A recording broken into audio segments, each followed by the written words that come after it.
Hello, ma'am. Good afternoon po. Good afternoon. Taga saan po kasi kayo, ma'am? Taga Angeles. Angeles. Angeles City mismo? Kumusta na yung pakaramdam mo ngayon? Okay na. Bali, pangalawang punta mo lang ngayon dito, no? So, sa madaling sabi, yung una, may sapi ka? Ano kasi yung sakit mo nung una? Yung sa sapi? Ulam? May tumatrabaho sa'yo? Pero hayaan mo na, importante, nakalas na.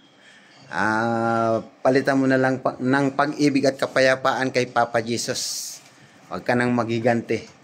Bahala na si Papa Jesus ang gumagawa sa mga taong ganon sa kapwa. Ngayon, di ba sabi mo na, ikwento mo na 3 times kang sumusuka ng dugo tuwing alas 5 ng umaga pagkagising mo? Naging regular yung pagsuka mo ng dugo, ganon?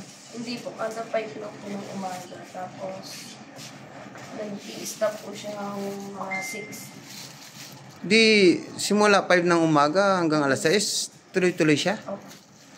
Buo-buo?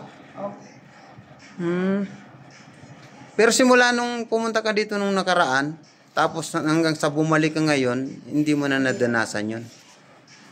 Ay, salamat. Kumbaga, binigyan na ng kasagutan ni Papa Jesus ang iyong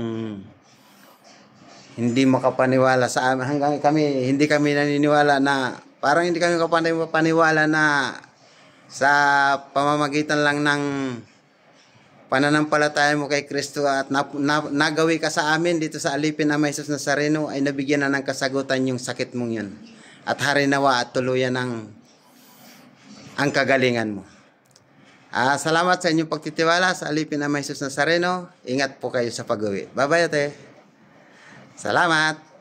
Okay. Parang ang lungkot mo. Malungkot ka ba niyan? Nahiya ka lang. Nahiya.